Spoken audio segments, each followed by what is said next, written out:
This is the BG Sports Show presented by Sports Radio America. I'm your host, Baxter Colburn. Welcome to the show, a Thursday edition of the BG Sports Show. It's been a few days. I'm not used to this whole not having a show every day now. It's just Mondays and Thursdays here on Sports Radio America and Spreaker.com.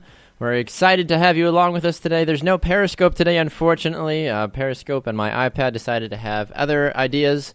The back camera wouldn't let me flip for some reason. You know how when you go into Periscope, it allows you to double tap and you can flip the screen or whatever, and you can actually see yourself. And yeah, it wasn't letting me do that today. I tried it a couple different times, forced closed the app, did all that stuff, still nothing.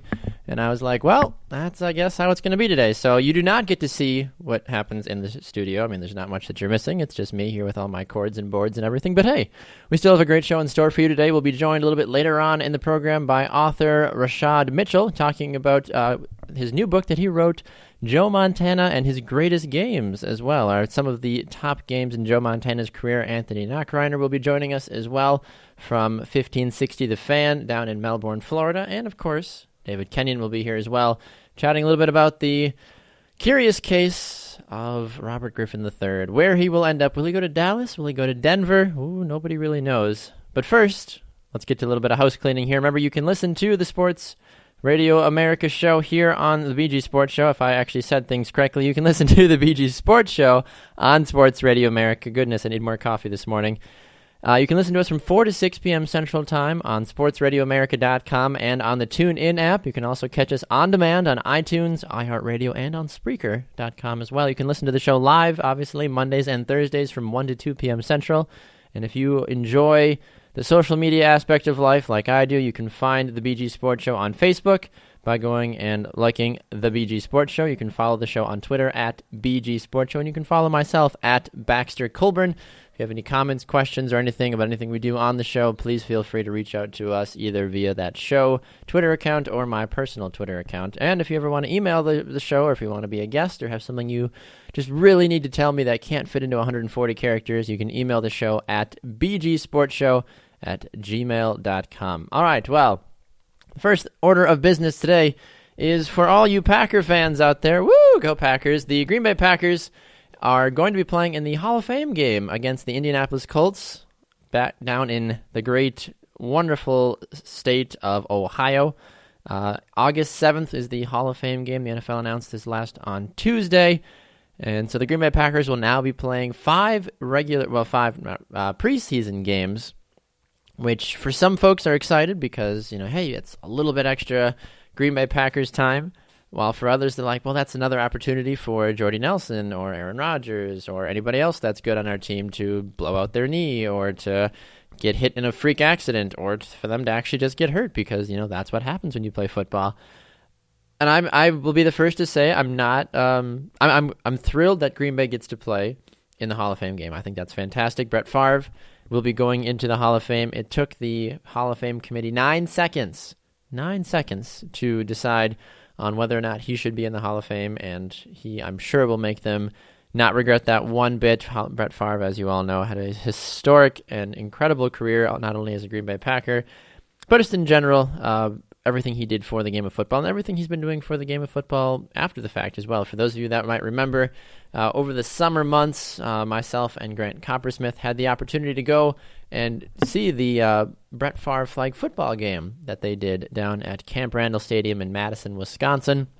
It was an incredible opportunity. I had never seen Brett Favre play live before. Even though it was flag football, it was still an opportunity to see some of the very best names that have ever came across a NFL field in full swing. Got to see Donovan McNabb and some of those other big guys out there. So Brett Favre, though, will be inducted into the Pro Football Hall of Fame. The NFL announced this earlier this last week. So with that being said, the Green Bay Packers will likely now be opening up their training camp on July 24th. Goodness. Last year they opened it on July 30th, so it's only a 6-day difference. Like I said, it's one extra game. It's a Hall of Fame game. I know it's the first game of the year, so I'm sure some folks will be a little bit more excited about it than others because, hey, it's the Green Bay Packers.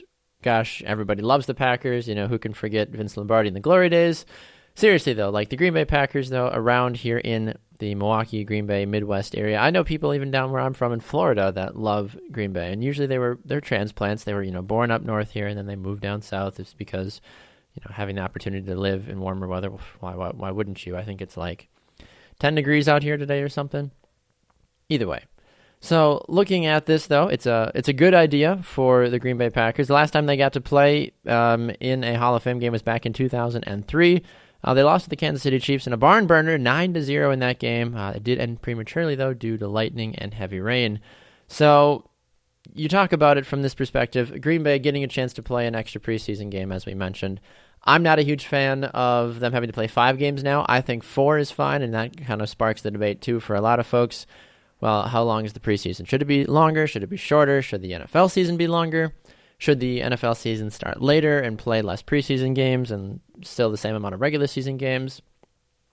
When you think about it, though, the preseason is kind of the test market, though, as we've seen from the NFL, to throw in all these new rules, to do whatever they want. I know when people found out, myself included, that the extra point would be moved back to about a 33-yard field goal, some folks were not happy about it. I thought it was cool. I think the kickers need to be challenged a little bit more. As someone that was a former kicker, you've got one job, and it's not to be rude or mean or whatever, but it's, kicking a 12 to 17-yard extra point is fairly easy, and I'd rather have 30 yards to kick a football instead of about 15. That way I can make sure that I get full power into it and can have a little bit better of an opportunity to establish where I want the ball to go. And there's a whole science into kicking field goals and all that. We don't need to go into that right now. So I think 5 games for the Packers is not going to work out well for them, unfortunately.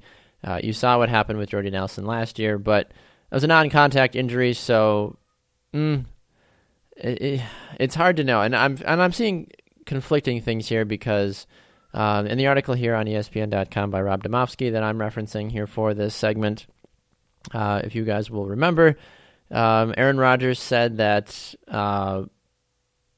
he is not thrilled by playing in preseason games. He's called them meaningless before, especially after Jordy Nelson blew out his knee in the second preseason game last summer, which is interesting because on Twitter very recently, Aaron Rodgers just got back onto Twitter. He was gone for a while because of the season, of course. And somebody asked him, said, "Hey, Aaron Rodgers, are you excited about the extra preseason game?" And he, did a bunch of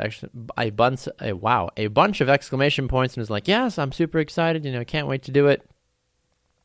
I think because it's the Hall of Fame game. I think because they're honoring Brett Favre and his legacy, and obviously Aaron Rodgers would not probably be where he is today if it hadn't been for Brett Favre, and you could take that for what that's worth.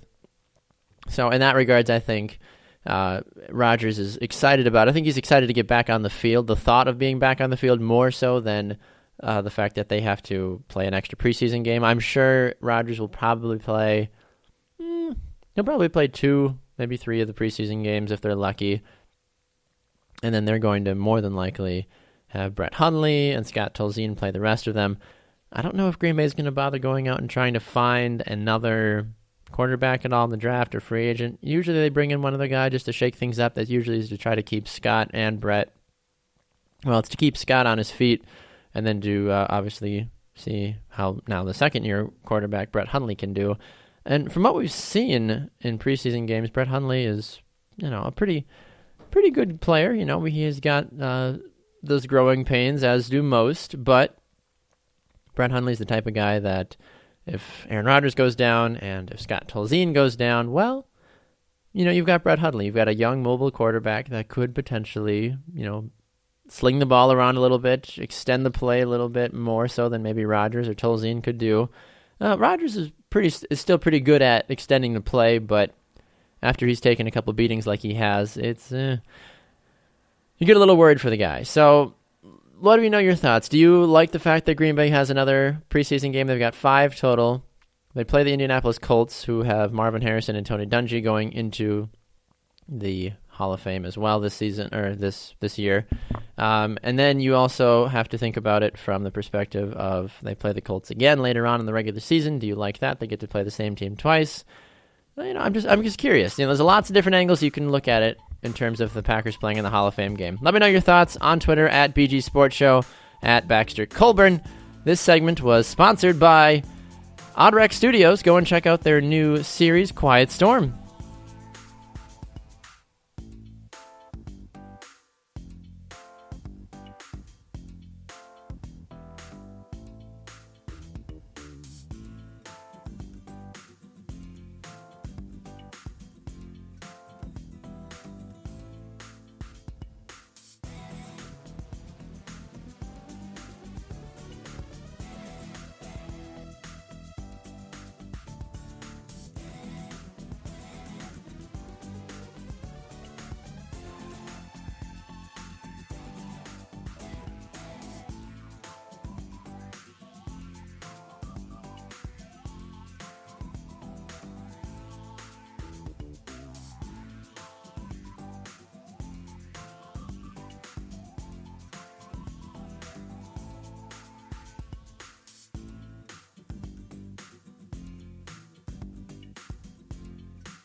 Welcome back to the BG Sports Show, presented by Sports Radio America. I'm your host, Baxter Colburn.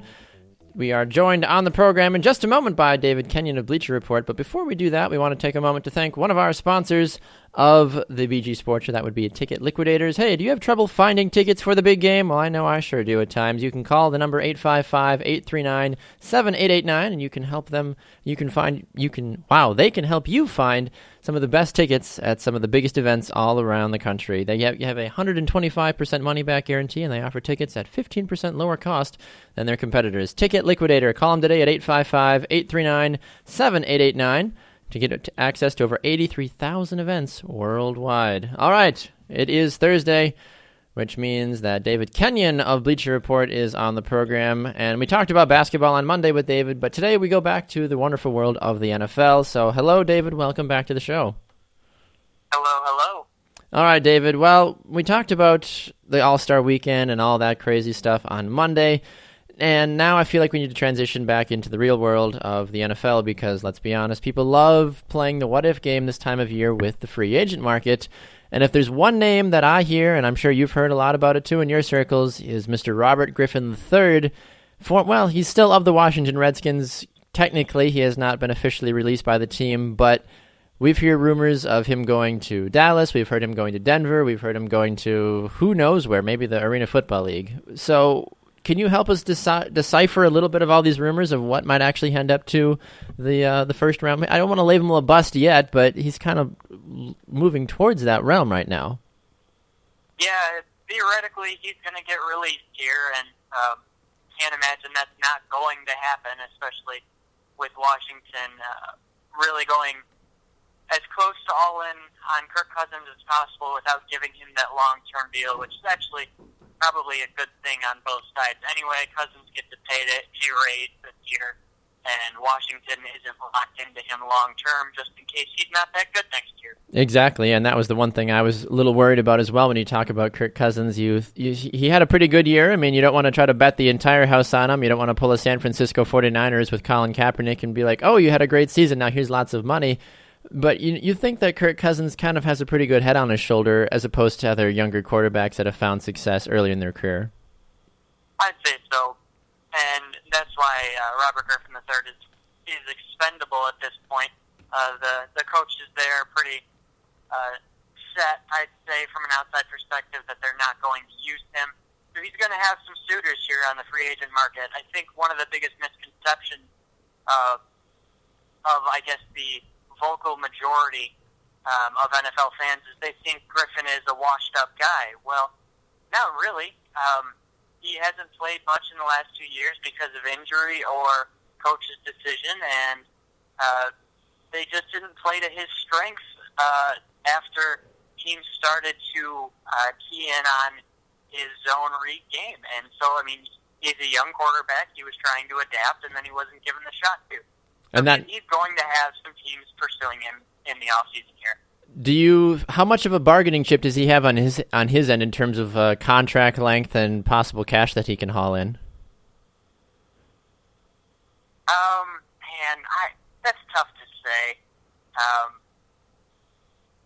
I mean, like you said, he had one good year. I mean, then he got injured, which is not his fault, and then he's been struggling with injuries the last couple of years, which, unless he blatantly put himself out there to get injured, is not really his fault. So you'd like to think that a team could come around and maybe offer him, maybe a 2 or 3 year deal for a couple million just to possibly bring him in. But if you're a head coach, I feel like I'm still kind of worried because of all the injuries he's had that I don't want to bet the house on him and or give him a huge long-term deal. Maybe what a 1 year contract maybe suffice just for now to see what he's capable of doing? Well, Griffin will not take a 1 year deal.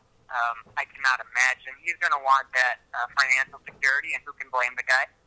And coaches, they won't want a 1 year contract on him most likely either, because they're going to either look at him as I guess you could say a 2 or 3 year stopgap while a younger player develops, and he's potentially a cheap option as a franchise quarterback. Yeah, that's absolutely right. So, I mean, if they get a good turnaround on him, run the risk of him starting for 1 year, playing well, and then hitting the open market again. Yeah, exactly. That's kind of one of the things I'm worried about as well with him is, having him come in, play well, and then the team being like, well, we only signed him for a year, and then he's like, well, you guys probably aren't going to give me the money I want, and then he goes off and supposedly has a great career. Is this a possible situation for RG3 where he could be maybe the replacement for Peyton Manning out in Denver? I know Peyton hasn't announced anything officially, and I know the team hasn't announced whether or not, if Peyton does retire, that they'd go all in on Brock Osweiler. Could RG3 possibly find himself with some pretty big weapons in Demaryius Thomas and all those guys out in Denver this year? I'm not sure Denver will pursue Griffin because Gary Kubiak wants to run his offense from under center primarily, and that suits Brock Osweiler better than RG3. With that being said, you definitely can't rule it out, and you saw Kubiak adapt his philosophy a little bit, and Peyton Manning ran a bit of pistol, and RG3 definitely can run some pistol offense, that's for sure. Sure, yep. And so, he's an option there. I'd say more likely you're going to hear the Dallas Cowboys mentioned a lot. Griffin went to Baylor, which is pretty close to Dallas. Other options, maybe the Browns, and the Jets will probably re-sign Ryan Fitzpatrick. But if they don't, you might hear him pop up there. And if the 49ers want to part with Colin Kaepernick because of his $16 million deal, it's very possible that Chip Kelly will go after RG3 because he'll be more affordable. Okay. Now, explain this to me for some NFL fans that maybe don't follow the league as closely. What's the benefit of bringing in an RG3 to a Dallas situation where last we all checked, Tony Romo was still the starting quarterback, or you hear about guys being brought into into Chicago to replace Jay Cutler? Where I know Jay Cutler's not the most amazing quarterback in the NFL, but you hear about these different rumors of guys coming into Dallas or Chicago. Are they going to be starting quarterbacks? Or are they going to sit behind Romo or Cutler and learn a thing or two, maybe? Yeah, no one's going to supplant Romo or Cutler as starter. Barring madness, since we don't expect that. Sure. The thing with Griffin in Dallas is the trendy pick right now in I guess the draft community as a whole is trying to get Tony Romo's successor into Dallas right away.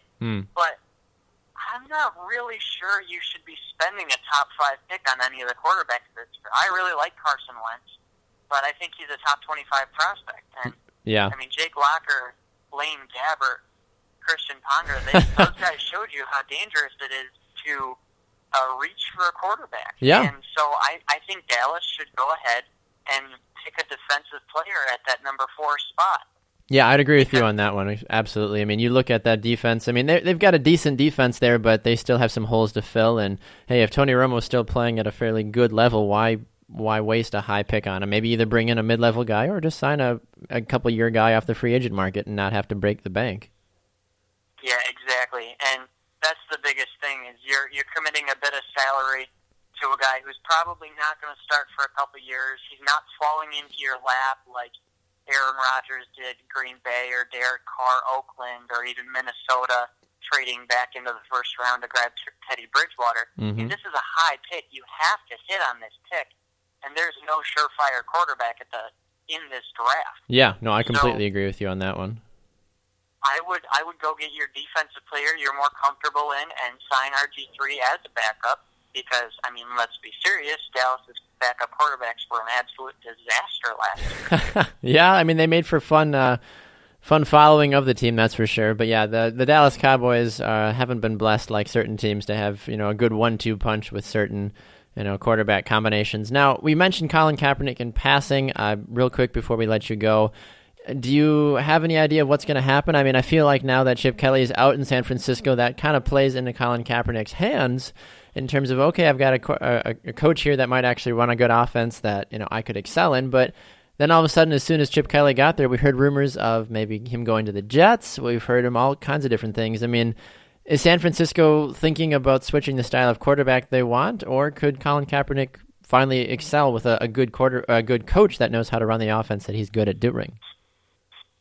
I personally would love to see him get a shot in San Francisco, and we hear all those rumors about where he's going to go, but I don't think any team is dumb enough to trade for him because of his contract and knowing that San Francisco might not want to pay him that contract, so they have until April 1st to release him and rid themselves of a $16 million contract. And I think that's what they'll end up doing. But, man, I would love to see Kaepernick run Chip Kelly's offense because we've seen it work. We have seen it work, and that was with Nick Foles. Yeah. I mean, if you can make it work with Nick Foles, anything's possible. Kaepernick had a bad year, but, I mean, he's so much better of a fit than Nick Foles. I would agree with you on that one. And with that parting thought, David, we got to let you run. But before we let you do, where can people find your writing and you on social media? All right, you can find me on Bleacher Report and on Twitter at Kenyon19_BR. All right, David Kenyon of Bleacher Report. Always a pleasure, sir. We'll talk to you again next week. You got it.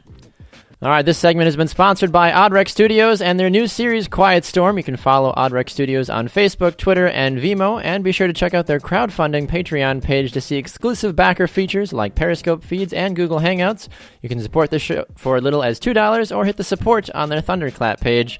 The Oddrec Studios production of Quiet Storm stars local Milwaukee stars like Megan Jacobs, Charlie Holstein, Brittany Peterson, Josh Scheibe, and even I got to make a cameo appearance on there as well. Quiet Storm, go and check out Oddrec's studio's own drama series. We'll be back with more on the BG Sports Show right after this.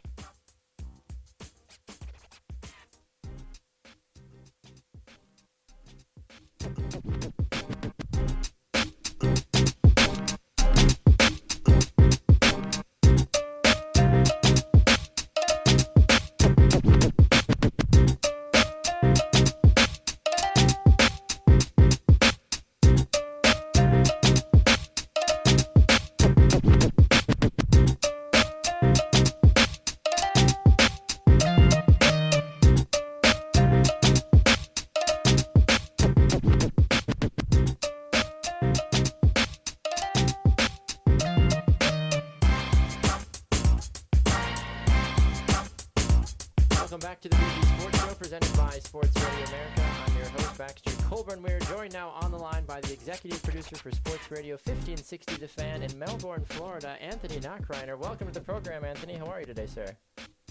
I'm good. Thank you for having me, Baxter. I really appreciate it, and I look forward to our discussion. And I really appreciate you having me on your show. Absolutely, yeah. So, Anthony, we tried to get you on a couple months ago, and unfortunately it didn't work out the way we wanted it to. The equipment had different ideas that day, but everything seems to be working properly today, so we're going to try not to jinx it with everything that we've got going on today, hopefully. Sounds good, man. Like I said, I know me and you as broadcasting professionals, the equipment can run great for 3 straight days, but then all of a sudden that 4th day when you think it's going to work right, all of a sudden it crashes on you. It's part of the business, right? Yep, exactly. Absolutely. Well, Anthony, we've asked you here today to chat a little bit about the upcoming NFL free agent market. There's some hot names on the market right now.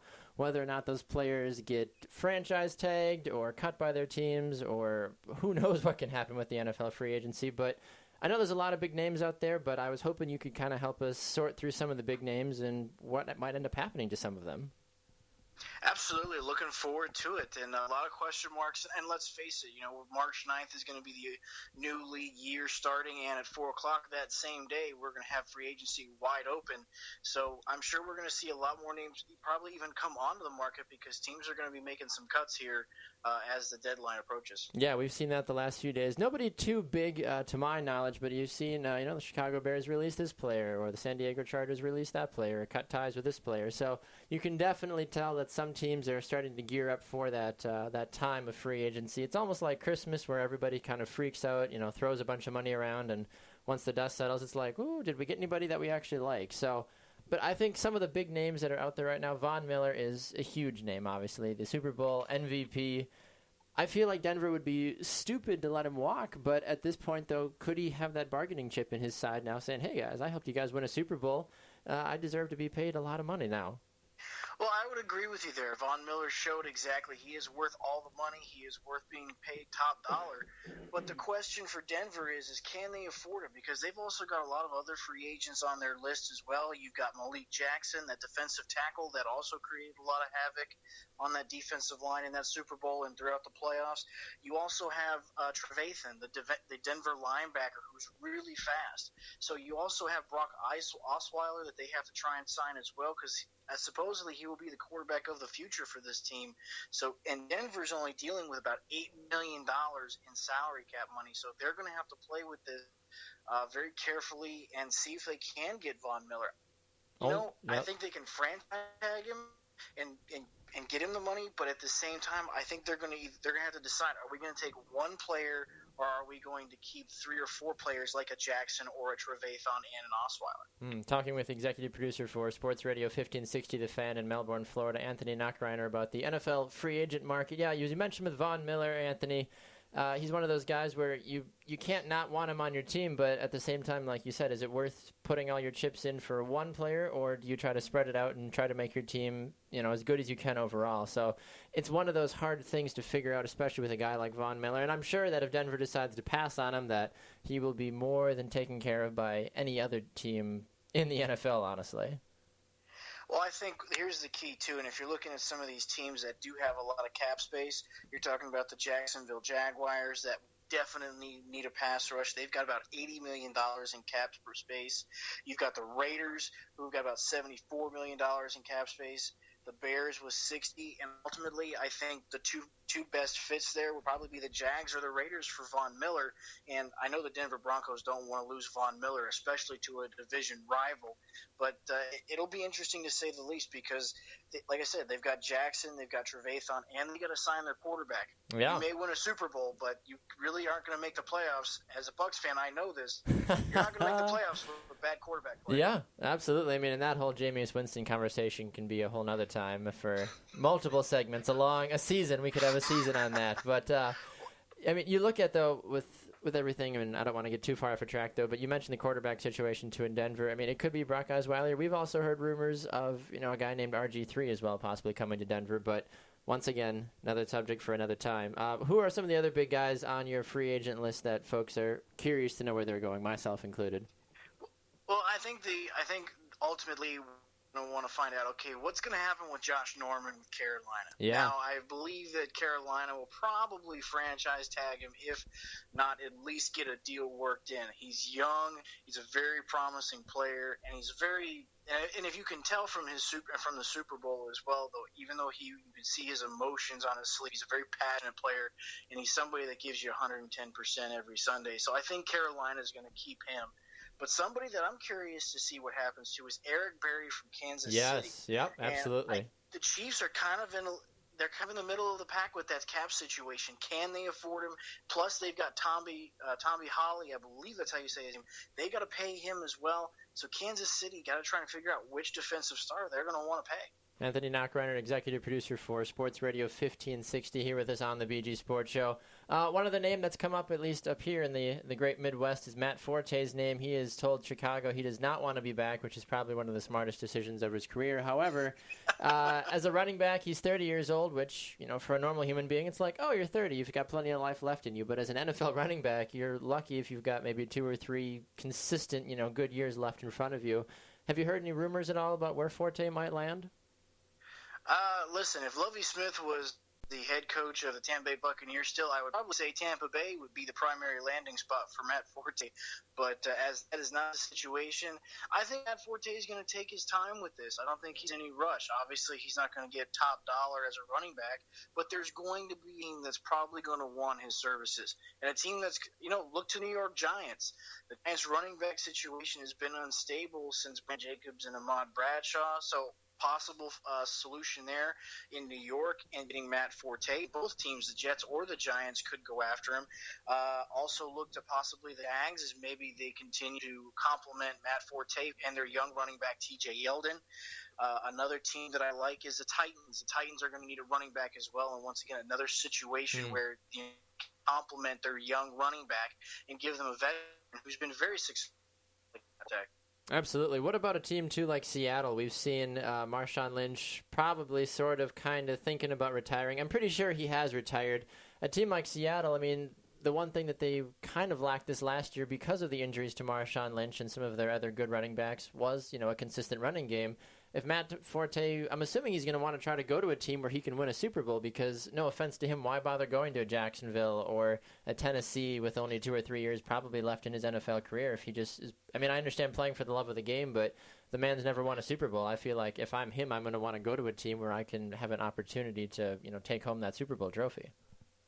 No, very true too. But the question I have with Seattle is they're a little bit stuck in their cap situation as well, and they still have to pay Bruce Irvin and Russell Okung, their left tackle. And considering the way the offensive line got exposed in that Carolina game and the inconsistency it had all year, I've really got to think that Seattle's going to address that offensive line issue and still take care of some of their own guys first. Now, like I said, Matt Forte, he's not going to go for top dollar, and maybe Seattle can get him, especially with getting Marshawn Lynch's contract off their books to a degree. Absolutely, yeah. And I know two other guys that I know that I keep hearing a lot about is Sam Bradford and then also Eric Weddle as well. Sam Bradford for the Philadelphia Eagles, I almost said the St. Louis Rams, but that's not even a truthful statement anymore either because they're the Los Angeles Rams now. But talk a little bit about whether or not we think we might see Sam Bradford back in Philadelphia this coming season.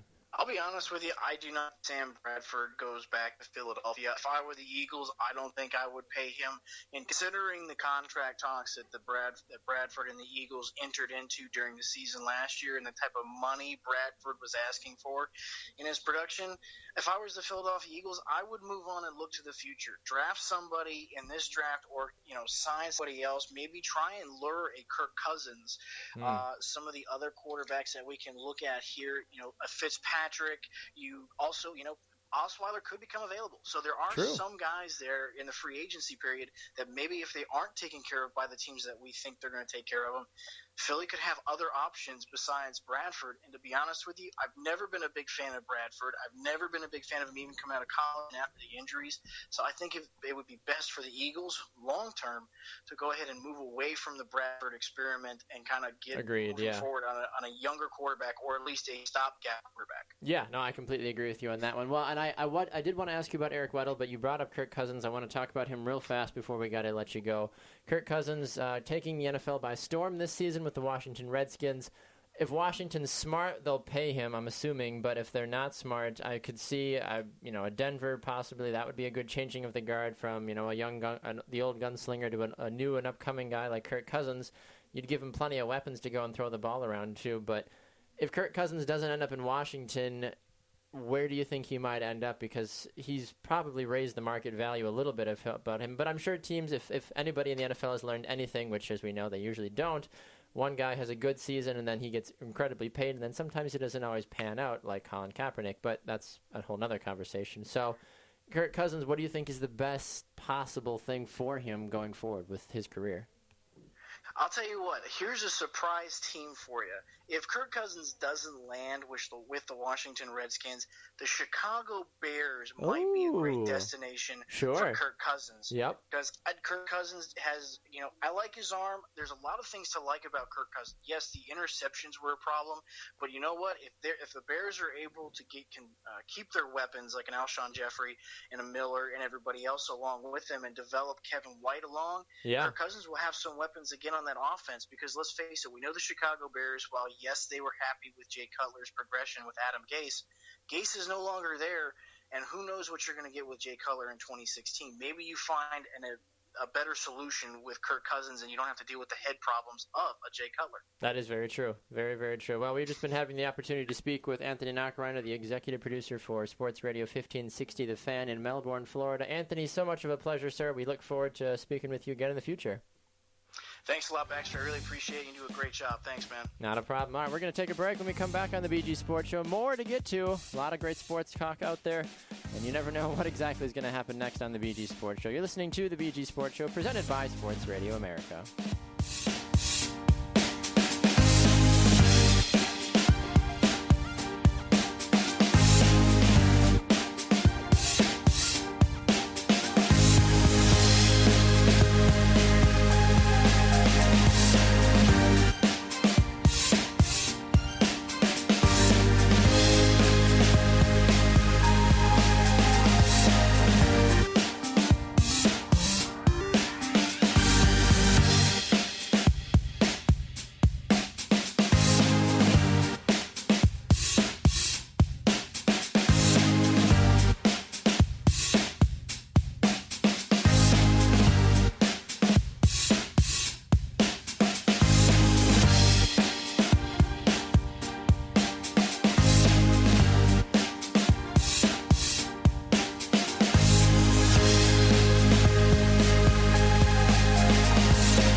Welcome back to the BG Sports Show, presented by Sports Radio America. I'm your host, Baxter Colburn. Just a reminder for all of you that if you enjoy the social media aspect of life, you can find us on Facebook by going and liking our page, The BG Sports Show. You can find us on Twitter at BG Sports Show, and you can find myself at Baxter Colburn. All right, we've got a unique opportunity now here on the BG Sports Show. We get to chat with an author. Rashad Mitchell joins the program now to talk about one of his new books. Welcome to the program, Rashad. It's great to have you on. Thanks for having me. Thank you. You're very welcome. All right, well, Rashad, you are going to talk to us today a little bit about one of your new books, Joe Montana's Greatest Games. What inspired you to try to write about the great quarterback legend, Joe Montana? Yeah, I just wanted to take a look at his greatest games. Obviously, he's arguably the greatest quarterback of all time. And I just wanted to take a look at his greatest games. And what makes this book unique is not some of the games that he played in were familiar, but there's some that were unfamiliar. So I wanted to feature some games that people probably don't know about or don't highlight as a great game from his career. So that's why I did it. Well, now you talk about Joe Montana and his greatest games, and you can hear arguments for years about, is he the greatest quarterback of all time? Is it Joe Montana? Is it Tom Brady? Is it, that list can go on and on. But we're focusing here on Joe Montana, and you made mention that there's some games that maybe people don't know a lot about, and I saw through reading your book too that there are several games that even me as a pretty heavy NFL fan that I wasn't familiar with. But what was the process that you went through to kind of cipher through all the games that Montana played and the 25 that ultimately made your book? Yeah, I went to ProFootballReference.com, and they have like all the games that he played in for the most part, playoff games, regular season games. So that was a great resource to go to. So I was able to just go there and just pick out, what games that he played in that were great. And I wanted to make it unique, this book unique, like I said, because there are some games he played that were underrated, great games that people are not familiar with. They're familiar with some of the playoff games, the catch or the games in the Super Bowl, but I wanted to feature some regular season games that he played great in that people don't really pay that much attention to. So the resource that I got all this information from came from ProFootballReference.com. Talking with Rashad Mitchell here on the BG Sports Show, author of Joe Montana's Greatest Games. Now, looking at the number one, as I'm sure I don't want to give away the number one so people can go and check out your book, but the number two game overall that you had for Joe Montana was back on October 14th, 1990, 49ers Falcons. Montana having himself quite the career day, though. He threw 6 touchdowns, did throw 2 interceptions, but you look at that, the early 90s San Francisco 49ers and Joe Montana and that transition period from him and then into Steve Young really set a precedence for what it was like for teams to have that franchise quarterback. And I think Montana kind of set the standard really high, and I think that's fantastic that you go through and you highlight so many different games. I mean, and it's great too because you see books nowadays where people write about, some of the greatest games of, teams or quarterbacks or whatever position they play in a sport, and it's always the popular ones. It's like, oh, we know about the catch, as you mentioned, or some of those other big games, but you don't always get to see these other games that maybe were this coming of age for certain quarterbacks. So I really like that unique perspective of how you do that on this here on the show, or on your book, pardon me. Yeah, thank you. Yeah, that number 2 game, that's an underrated football game because people don't really talk about that. When you talk about the greatest games that he played, and they always talk about the catch, Super Bowl 23 or Super Bowl 24 for the most part. Yep, absolutely. But that game, he threw 6 touchdowns. That's the greatest touchdown pass performance of his career, and he threw 5 of them to Jerry Rice. So that right there, man, that's an underrated great game by Joe Montana to me. Yeah, I would agree with you on that one. Talking with Rashad Mitchell, author of Joe Montana's Greatest Games. Now, Rashad, you sent me another one of your books a couple of weeks back as well, talking about some of the most underrated running backs in NFL history as well. And I'm curious, as you go through the process of figuring out, what book to write, and this is something I've always been fascinated with authors as they try to, figure out, what their motivation is going to be. How did you get the motivation to write about the most underrated running backs in NFL history? Well, the top 50 underrated NFL running backs definitely was my first NFL book that I ever written. So I just got that from all the other books that I had wrote at the time. I wrote last year the top 50 underrated R&B books, like top 50 underrated R&B kind of books. Oh, okay. R&B, like underrated R&B books, hip-hop books that, I did like a lot of underrated books like that for hip-hop and R&B, so I wanted to transition into the NFL and do something about the NFL, look at the underrated, because I've written a whole slew of books, a plethora of books that deals with the underrated. So, the top 50 underrated running backs was the first book that I ever wrote. So it came from this continuing the theme of the underrated, with what I did with the hip-hop music that's what I did with that. And R&B music, I wrote books that were, the top 50 list, underrated in that category. So I wanted to move into the NFL and do something in that category as well. So that's why I did it. Talking with Rashad Mitchell here on the BG Sports Show, author of Joe Montana's Greatest Games. Now, Rashad, I see here towards the end of your book, you talk about, you preview an upcoming book that you'll be writing, another Greatest Games edition. Who's the lucky man that you'll be writing about this next time? Well, it's currently out right now on Amazon and other sales channels. It's a book about Jerry Rice. It's Jerry Rice Greatest Games. So that book is already available on Amazon and also available, like I said, in all sales channels. So that book is already out already. Okay, fantastic. Now, it seems like you're kind of, are you more of a West Coast football fan, or are you just kind of going through the NFL greats right now? Do you have other upcoming books that haven't been written yet about old school players that definitely have a history that should be told? Yeah, well, I wrote a book about Phil Simms. Well, I'm a Giant fan. So I'm from Patterson, New Jersey. So sure. I'm a Giant fan most of my life. So I wrote a book about Phil Simms' Greatest Games and Lawrence Taylor's Greatest Games. So obviously, growing up as a kid, I watched these guys, play. Phil Simms was a quarterback for the most part. Yes, you had Jeff Hostetler, but obviously Lawrence Taylor was that guy. He, to me, the best defensive player ever and the best linebacker ever. Yes, I'd agree with you on that one. Watching those two guys, I was just fortunate to be a fan of these two guys and also be a fan of the Giants. So, yeah, I'm a Giants fan. So, yeah, I'm going to keep writing books about the NFL right now. I'm currently doing a look. I ain't finished it yet, but it's gonna be a milestone book because I already have written 39 books. So this is my 40th book. Wow.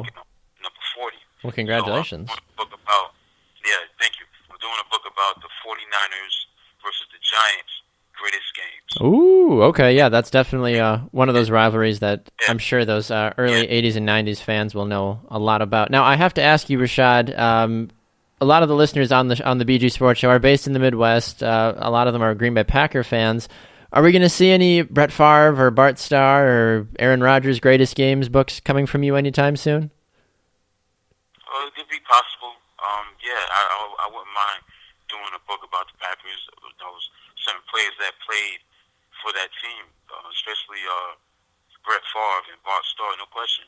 If my idea comes to that, because this is not just being picky with certain players, because I want to keep that Greatest Game segment going. But right now, I'm into the rivalries. I'm going to do another one on the Cowboys and 49ers. Okay, sure. So that's going to be coming soon. And when I get my mind back into featuring a certain player and the greatest games that they play, I'm definitely going to do one on maybe Bart Starr or Brett Favre or maybe James Lofton. Yeah. If you remember, James Lofton played Absolutely. for the Packers. Yeah, Reggie White, played for the Packers. And guys that played for that team. Any team, it could be any team that comes to mind, as long as I'm creative and distinctive. That's what makes these books unique. Like I said, anybody could write about, the greatest games as far as Joe Montana. They feature the popular games. But like I said, on this list, I sent you the version of the PDF. Yep. Version of the book. You look at the list, it's games people probably don't know about or not that familiar with. And that's why I wanted to make this book unique, stand out, because it's not just talking about the big, most popular games. I even got games, if you look at it, if it's in front of you, I have games from when he was in Kansas City. Yes, yep, I noticed that too. Yeah, I've got the book in front of me here as I'm looking through it. Yeah, I noticed that a few different ones. I was like, oh, he's got some Kansas City games on here too. It's good to see though that you mix it up, because I feel at sometimes folks just gloss over the fact that he did play for Kansas City, but he's still a part of that Kansas City history. So it's good to know that you do go through and include a little bit of that, so that way fans can relive the Joe Montana Chief years as well. I know you've got some of those games that he played for the Chiefs rather highly ranked up in your book. I don't want to spoil the numbers for people, so that way they can go and read for themselves. So, before we let you go, Rashad, can you tell us where people can find your work on Amazon and other places, and if you have any upcoming books that you can preview for us? First and foremost, you can find my books. Go to Rashad Mitchell's Books on Facebook, and then once you visit that page, you see the website. And you click on that, and you go right directly to my author page. You see all the books there. There's a lot of wealth of knowledge. I got hip-hop books. I got poetry books, R&B books, and NFL books as well. And just go to Rashad Mitchell's Books on Facebook. I have a Facebook page, Rashad Mitchell, and I have another Facebook page I do write for a magazine called Gyroscope Media Group Magazine. I have my own website called www.mrrashadmitchell.weebly.com. And you can follow me on Twitter. If you want to follow me, go to Rashad Mitchell at Rashad Patterson, and type in on the address bar www.twitter.com/Rashad Patterson. So you want to follow me and keep track on what kind of books I got. You can go to the Facebook page, Rashad Mitchell's Books, and just click on that and see what books I have. But like I said, you can just follow me in general, see what I'm doing, whatever.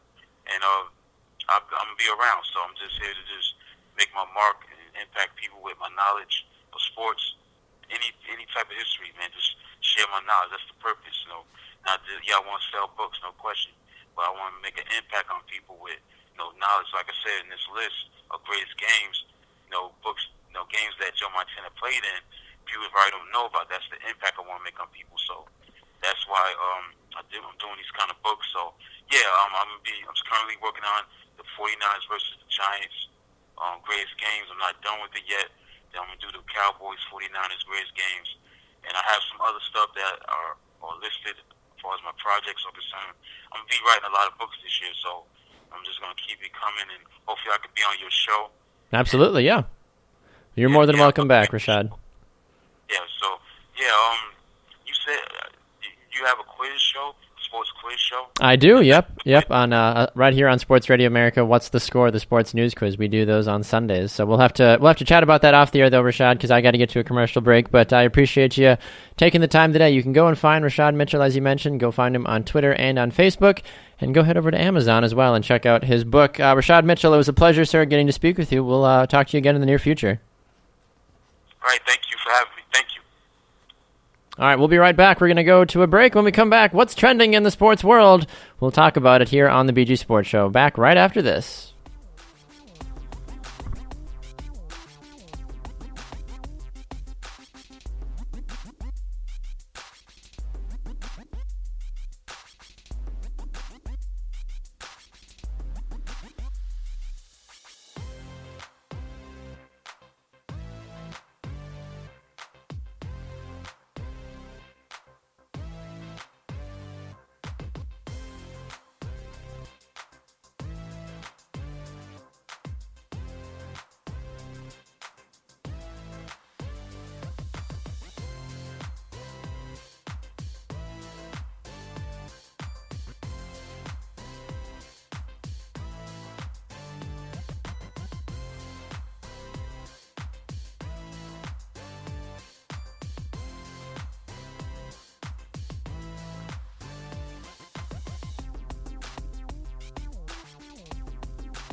Welcome back to the BG Sports Show presented by Sports Radio America. I'm your host, Baxter Colburn.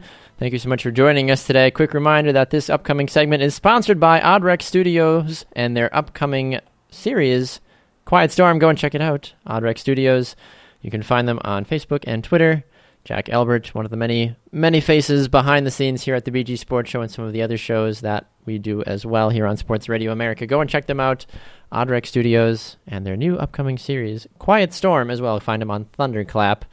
All right. Well, just a reminder for all of you as well that if you enjoyed listening to the BG Sports Show, you can find us on our new schedule Mondays and Thursdays from 1 to 2 p.m. Central Time on Spreaker.com. You can find us live at that time, or you can also get us on Sports Radio America on Mondays and Thursdays from 4 to 6 p.m. Central Time. And you can get us on demand on iTunes, iHeartRadio, and on Spreaker.com as well. Go and download our podcast and the podcast app if you've got an iPhone, or you can catch us on all other podcasting platforms. We've had a great show so far today. We've chatted with David Kenyon of Bleacher Report, Anthony Nachereiner of 1560 The Fan down in the great state of Melbourne, Florida. And we just chatted with the author, Rashad Mitchell, talking about Joe Montana's Greatest Games, the newest book that he has written. Go find that on Amazon, or check out his Facebook and Twitter pages. Rashad Mitchell was the way to find that. So, real quickly, before we close out the show today, we wanted to look at what's trending in the sports world. I feel like this is going to be a segment that I may or may not have a lot of fun with and could possibly get in trouble with. No, I don't think I'll get in trouble with it. So, as you all know, you can go to Facebook and you can find out some of the top trending things that are going on right now. So I figured I'd walk through some of those real quick, to see if there's anything unique or interesting. And the first one that jumps out is, unfortunately, a very sad incident, and something that I feel that the world of soccer needs to address quickly. It's the fact that down in Argentina, a soccer player fatally shot a referee after he was given a red card during an amateur soccer game. The referee made the call, gave a red card to the player. The player was upset, went to the sidelines, pulled out a gun from his bag, walked back up to the ref, and shot him dead on the field, and shot another player as well. The other player survived, thankfully, but there were far too many wounds in the referee, and he unfortunately did not make it. Our thoughts and prayers are with that family. If I'm FIFA, if I'm the governing body of soccer, and I hear about incidents like this happening, I understand it's an amateur game, but we've heard about games down in Brazil getting out of hand where referees have been kicked and killed and shot at and all kinds of weird things. There needs to be more respect in the games that are played for the referees. They are the authority figure. If you don't like the refs that are playing, then don't play the sport. Get out of the sport. There's no reason you need to go to a sideline, pull out a gun, and act like a 5-year-old complaining about a call because the ref didn't, you don't like what the ref said to you. You don't pull out a gun. You don't shoot the ref. You take the red card like a man, and you get off the field. You do not ever, ever, ever bring violence into the game like that, especially ending a man's life over a game. It is just a game. It was an amateur level game. This wasn't the World Cup final. This was an amateur game. Our thoughts and prayers, as we mentioned, are with that referee's family that had his life cut short, unfortunately, after being shot to death by a player not liking a red card. On a lighter note, Rory McIlroy is showing the golfing world that he definitely lifts, bro, and he does not skip leg day. He received some criticism that he spends a little too much time in the gym, and he decided to post a picture on social media with about four plates on either side of a squat bar, and he was definitely putting people like me to shame. I mean, I can't really squat because I have a knee issue, but he was squatting, saying that he is more than capable of doing just about anything any quote-unquote normal athlete can do. Also trending here on Facebook, it is the 15th anniversary death of NASCAR driver Dale Earnhardt back on today here on February 18th. He, obviously, as those that are more NASCAR savvy than I am, are sad that I can't believe it's been 15 years. I mean, I remember hearing about it as a young kid. I mean, I'm not that old. I'm only 24, but you hear about an incident like that, and it saddens you, saying, wow, you lost, anytime a driver dies during a race, that brings up all the questions of, well, is NASCAR racing worth it? Is what we're doing really worth it? And I understand that there are positive, dividends to being in a NASCAR race, and the technology's gotten a lot better, etc. But you just got to feel for it. But I feel like his son, Dale Earnhardt Jr., has done a fantastic job carrying his father's legacy and has made a pretty good name for himself as well. So rest in peace there, Dale Earnhardt. We hope the best for your family as well. It's there's always interesting things that come up. You look around. This is the end of an era. You hear about, see, there's a few different ways we can go. We're almost out of time, but I'll talk about these two stories really quickly. One of them is Shane Warne, who's a retired cricketer. He was bitten by an anaconda on a reality TV show recently called I'm a Celebrity, Get Me Out of Here. He dipped, the anaconda bit Warren when he dipped his head into the box containing the snake on Wednesday's episode. I'm assuming he's okay. It doesn't say that he was dead, but that's just your first mistake. Don't ever... No. If you're hurting that badly for press, don't put your life in danger like that. And finally, the last story, Carolina Panthers defensive end Jared Allen, the rodeo clown, has announced his retirement from the NFL. So thank you so much for listening to our show today. We've had a great show. Special thanks to Bleacher Report's David Kenyon, Sports Radio 1560 The Fans, Anthony Nachereiner, and author Rashad Mitchell for taking the time out of their busy schedule. Coming up next week, Anthony Nachereiner will return to the program. Jada Harris of Concordia, Wisconsin, our resident women's hockey expert and player, will be on the program as well. And author Dan Epstein will be talking about his new book, Stars and Strikes. That's all coming up on Monday. You're not going to want to miss it. Thanks for listening to the BG Sports Show. Remember, you can find us on Sports Radio America from 4 to 6 p.m. Central Time and on the TuneIn app. You can get us on demand on iTunes, iHeartRadio, and on Spreaker.com. On social media, the BG Sports Show on Facebook, Twitter at BG Sports Show, and I'm at Baxter Colburn. If you ever want to email the show, or you can find us at bgsportshow@gmail.com.